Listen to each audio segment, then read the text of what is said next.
So what are we cooking today? Today we are going to be cooking Kadai Aloo or Kadai potato.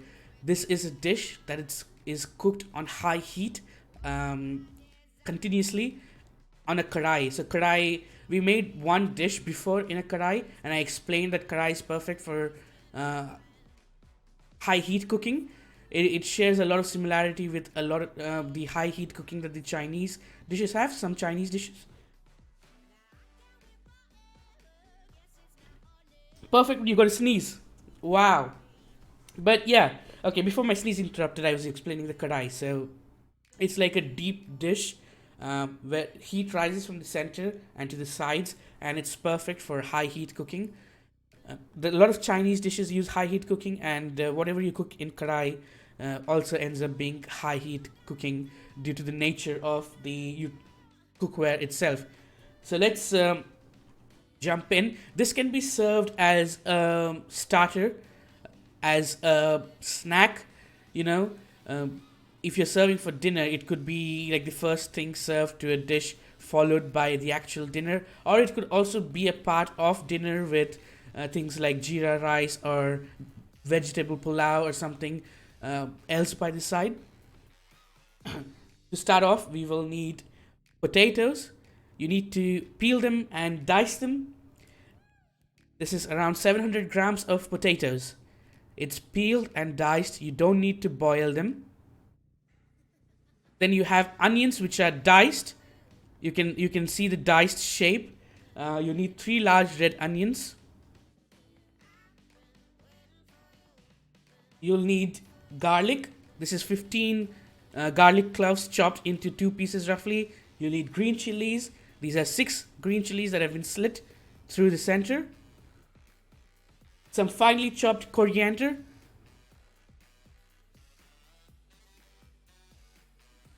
and powdered spices. In the powdered spices, you will be requiring red chili powder, 2 teaspoons, turmeric powder, half a teaspoon, coriander powder, 1 teaspoon, and then you'll require garam masala, which I show separately. This is cumin. For the whole spices, you'll require uh, 2 teaspoons of cumin. This is the garam masala that I forgot to show. Yes, that is 1 teaspoon. Definitely, it is all teaspoons. Don't worry, when I say teaspoons, I'm using actual teaspoons. Sunny, can you? Whoa, whoa, whoa! That's a $15 donation via anonymous.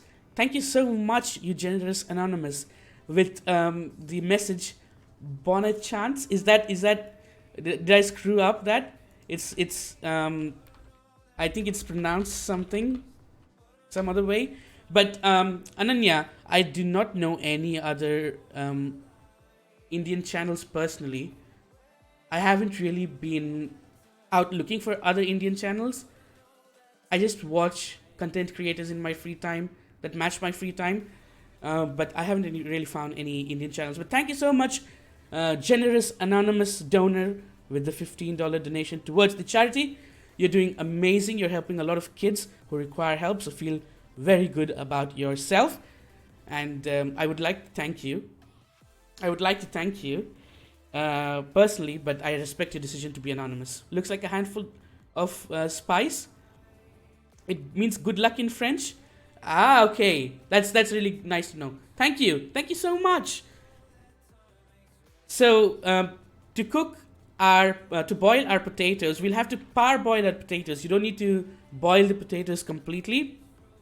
You'll need to parboil the potatoes. So we are going to take any bowl, any utensil, and we're going to start boiling water. You're going to wait until the water starts bubbling before going further.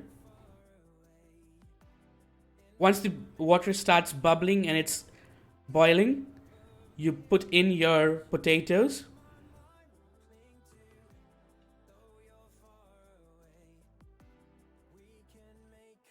And once you put in your potatoes, it should take around approximately 7 minutes for it to parboil. You don't need to boil it completely. You just need to boil it um, to a stage where the potatoes start softening and they lose, like currently you can see the potatoes are really bright white in color. They start going a bit yellowish, and that's when you know that the potatoes are parboiled. So it takes 8 minutes on high heat.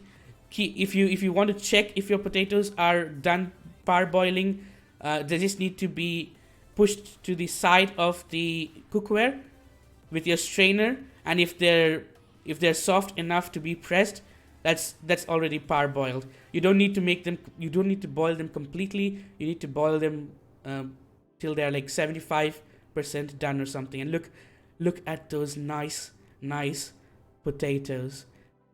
Once it's parboiled, drain them all out in dry bowl, and you'll let it rest in room temperature for 15 minutes, after which you're going to be putting them in the freezer till they are required in the dish. It of course could be a slight variation. My French is as good as my Japanese, which means zero point 0.1 knowledge. Well, it still helps my zero knowledge. Look, zero point 0.1 is way better than zero, wouldn't you agree? So once the potatoes are done, they're 75% done, transfer them to a dry bowl, let them rest, let the steam out, um, have it cool down in room temperature for 15 minutes before putting them into your freezer, and then we'll continue on cooking our dish. This is a kadai, as I told, a deep dish. Um, it's a very important part of Indian cooking. A kadai is handed down over generations in a particular family. It's as important as a skillet pan, or the other utensils that get passed down from generation to generation. You have Indian mothers who hand over their kadai to their sons and daughters, and it's a part of the family that lives on for 40, 50 years. And getting a replacement to a kadai is like a big family decision. You need to have a round table conference and decide why you need a replacement and such. It's a very important thing in a traditional Indian family. I know Jamapel Div. That's what I know from French. So you get the kadai on your stove on high heat, start heating up the kadai so that it turns hot and nice. Then you'll be adding in oil. I'm adding in 4 tablespoons of extra virgin olive oil. You can use any oil of your choice. We just use extra virgin olive oil because of the benefits it provides to my dad, who's a heart patient.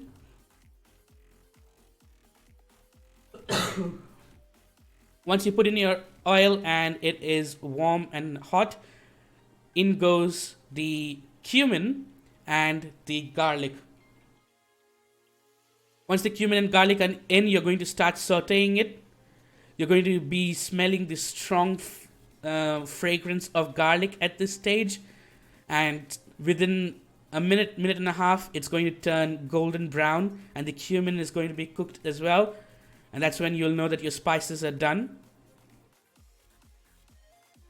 Pretty simple, right? Compared to the other dishes that we made, which required 6, 7 whole spices. For this, you just need cumin and garlic. That's all. That's all you need.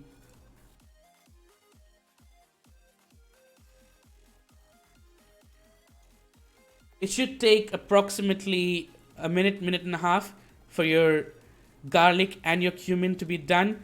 The garlic starts getting sticky and starts sticking to the bottom of the karahi, so you need to keep stirring it. You need to keep sautéing it. Make sure that it's not burning or getting stuck to the bottom of your karahi. And once the garlic gets the nice golden color, we are going to add in our diced potatoes, our green chilies,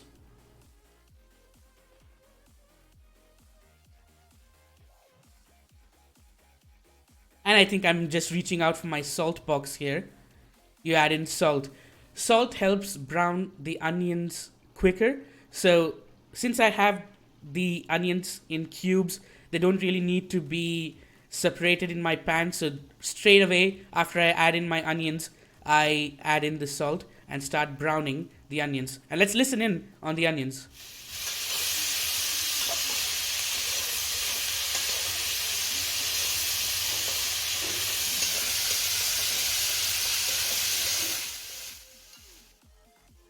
That's amazing. That amazing sound of onion. It's funny how you say not too much oil. If I put only 10% of that amount of oil uh, in the food, Anna is telling me I'm just throwing away the oil. Oil is one thing, but this salt, oh my goodness, you need to you need to reach our level. We use almost 4 to 5 tablespoons of oil in almost every dish, and salt is like a minimum of 3.5 4 teaspoons, nothing less than that. That's the Indian way. We're just used to so many spices, and actually, you know, because we're using all these different spices, this all these different flavors, the salt, if you won't be tasting the salt as much, you need to, it's a thing of balance. You have more ingredients going in, you have more different flavoring agents and spices, whole spices, powdered spices going in, you have the extra oil going in. So to compensate for that, the level of salt rises as well, and maybe that explains why I'm so salty with you all the time, because our food is high in salt. The onions start browning well here. They lose their bright pink color. They have gone through the translucent stage as well, and you can see they're getting a nice coat of brown. We want the onions to have a bite in this dish, so we are not going to completely fry them. We're just going to go for a nice brown color on the onions. It's not about the taste of salt, that's too much, it's unhealthy. Ah, you get like double refined salt and such here, so you don't need to worry about that. You get special salt. Yeah, the salt I use is like I don't know, 40% of regular salt or something like that. And then this is the consistency you want your onions to reach. That's good enough. You still want it to have a bite in the final dish. You don't want them to completely shrivel away. You don't want them to be completely fried. Sacrifice required for the flavor paradise. Exactly. You got to be ready. You got to be ready to sacrifice. In goes red chili powder, turmeric, and coriander powder. You add in your powdered spices and start sauteing them. Make sure to not burn the spices. It's very easy to burn. It's very easy to burn your powdered spices. So make sure to keep stirring. Make sure to mix them well into the onion, and just keep, you know, grinding the bottom of your kadai, so that these any stuck bits of the ground spices are pulled back and into the dish rather than sticking to the bottom of your pan. The strong yellow color that you see is from just the half half teaspoon of turmeric. Turmeric is a really strong spice. Once your masala is cooked, which should take approximately 1 minute on high heat, add in your potatoes. Turn up the heat again if you had turned it down. What I do as a best practice is, once I'm done cooking my masala so that it doesn't burn, and I'm grabbing my potato from the freezer, I have a habit, whenever I'm stepping away from my stove, it goes on low flame. Because on high flame cooking, just 10 to 15 seconds of high unattended high flame cooking can burn your dish. So I have developed a habit of turning it low whenever I'm stepping away from the stove. And if you are the same as me, you need to turn it up high once your potatoes are out of the freezer. Freezer. I had kept my potatoes in the freezer. After having them parboiled, I let them cool for 15 minutes outside, and then they went into the freezer. This helps the potato get hard, and you won't be breaking them while you're mixing the dish further. Add in your potatoes and mix well. You need to mix the masala that you just cooked, the onions that you just cooked. You need it to mix well with your potatoes. And if you have added it and kept if you have kept it in the freezer for 15 minutes, your potatoes are hard. they're not soft like they are usually after boiling. So you can be a little bit lenient with your mixing, and you won't be breaking them. I almost topple my karai because you need two hands to mix properly. So I stop recording, mix it well, and then this is the potato mixed properly with the onion base that I had cooked. Once you have added in your potatoes and have been stirring around for say 4 or 5 minutes, your potatoes, which were parboiled, are also cooked. You can check if the potatoes are cooked by just slicing them in your karai, and you see once it if it easily slices up, it's cooked. You add in your garam masala, which is 1.5 teaspoon of garam masala, and you add in your chopped coriander. With the chopped coriander and garam masala just added, you need to mix again for 3 to 4 minutes on high heat. Remember, this is all high heat cooking. Mix it well.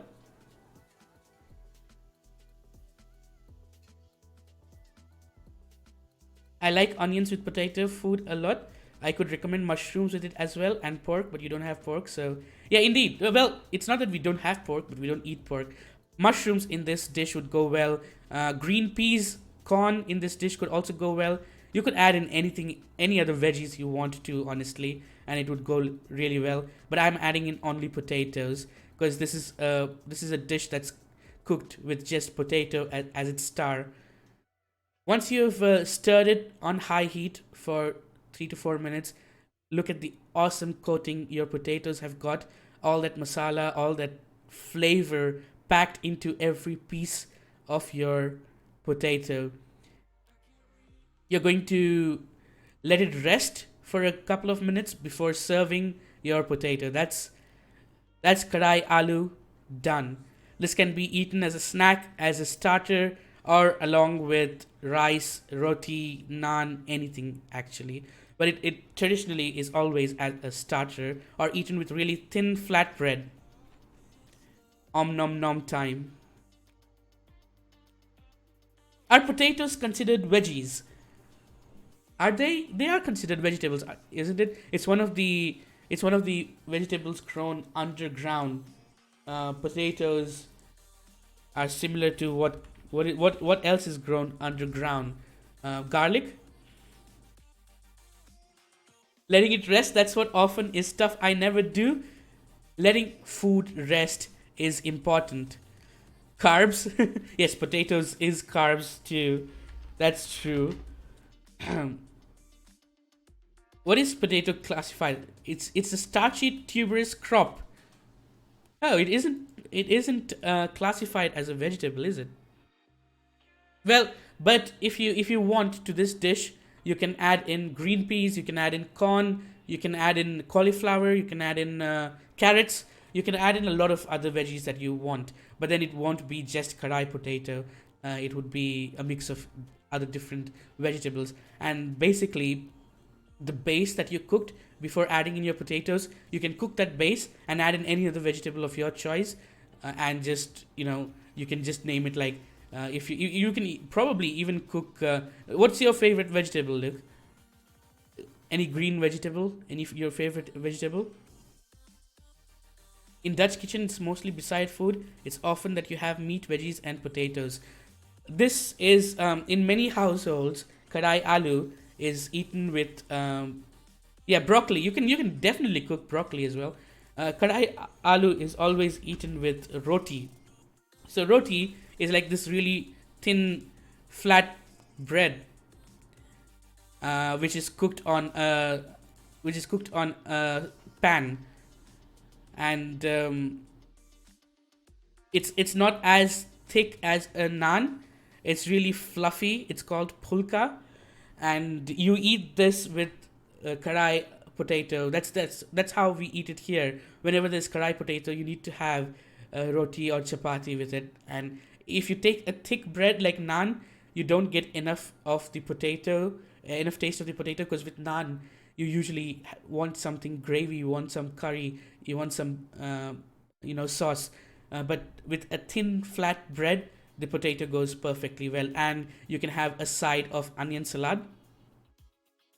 It's a vegetable in sense of biology, in sense of carbs, veggies and proteins. They go under carbs. I see. Hello there, Ban. Hope you're having a fantastic day.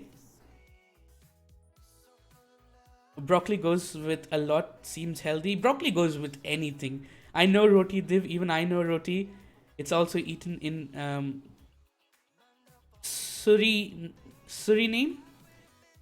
Is that a dish? Wait, let me look it up.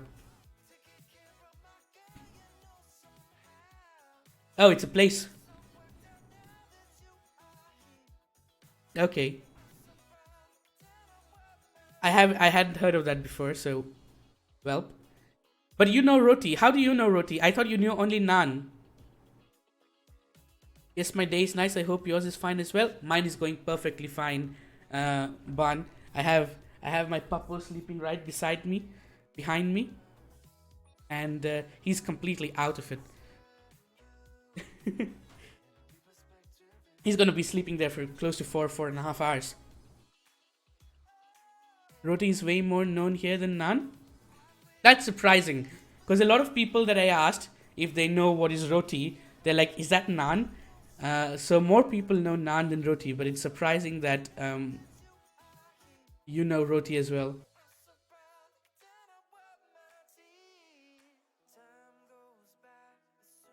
Yeah, naan. Well, I think it originated here, but it was made famous by the Mughals. Found in mainly West Asia, Central Asia, Southeast Asia, Indian subcontinent, and the Caribbean. The earliest appearance of naan in English is from 1803. The Persian word naan bread is attested in Middle Persian. Yeah, Iranian origin. It's like um, it's not. It didn't originate here, but it became something that is very that's known as just being Indian. It's in Caribbean. Ah, okay, makes sense. Definitely makes sense then. All right. Any questions about the dish we cooked today, or any questions about Indian food in general? Because this is my schedule, the cooking schedule that we have. We have cooked red kidney beans curry, we have cooked soya meat and potato curry, we have cooked chicken pulao, we have cooked curry leaf mashed potato and mint chutney, we have cooked soya meat and green peas pulao. Yesterday we cooked chicken curry, which was absolutely delicious. Today we cooked kadai aloo. Tomorrow we are going to be cooking dal tadka and jeera rice, which is basically tempered lentils. A really, really simple, nutritious, and delicious dish, along with jeera rice, which is cumin rice. 27th is chicken tikka masala, a very famous gravy. 28th, we are making okra masala. 29th, I'm going to be making some simple chicken sandwiches and masala tea. On 30th, we are cooking chicken biryani. And on 31st, I'm making a very famous breakfast dish called dosa. If you miss any of these streams, I have it on my highlights. I have it on my YouTube channel. You can use exclamation mark recipe to get the recipe, written recipe for all these dishes. If you're watching this on YouTube, you will have the link in the description. So that was it for today's cooking. I hope you enjoyed. Tomorrow we are going to be cooking dal tadka and jeera rice, and on 27th is a very exciting day where I'll be cooking chicken tikka masala.